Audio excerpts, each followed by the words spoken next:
En 1947, après Jésus-Christ, les rouleaux de la mer Morte ont été découverts dans la région de Qumran, en Israël. Il s'agit d'un ensemble de manuscrits datant du 5e au 1er siècle après Jésus-Christ.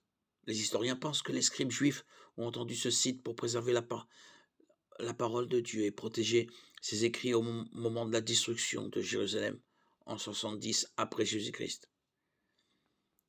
Parmi les rouleaux de la mer Morte, on trouve presque tous les livres de l'Ancien Testament. En les comparant à d'autres manuscrits plus récents, on s'aperçoit qu'ils sont pratiquement identiques avec seulement de légères variations orthographiques de certains noms et dans certains chiffres.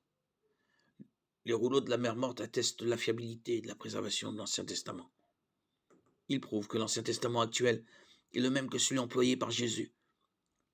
Luc rapporte une parole de Jésus concernant la compilation de l'Ancien Testament. C'est pourquoi la sagesse de Dieu a dit « Je leur enverrai des prophètes et des apôtres, ils tueront les uns et persécuteront les autres, afin qu'il soit demandé compte à cette génération du sang de tous les prophètes qui a été versé depuis la création du monde, depuis le sang d'Abel jusqu'au sang de Zacharie, tué entre l'autel et le temple.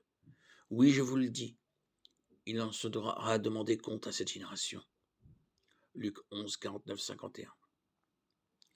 Dans ce verset, Jésus valide les 39 livres de l'Ancien Testament. La mort d'Abel est racontée dans la Genèse et celle de Zacharie en 2 Chroniques, le premier et le dernier livre de la Bible hébraïque.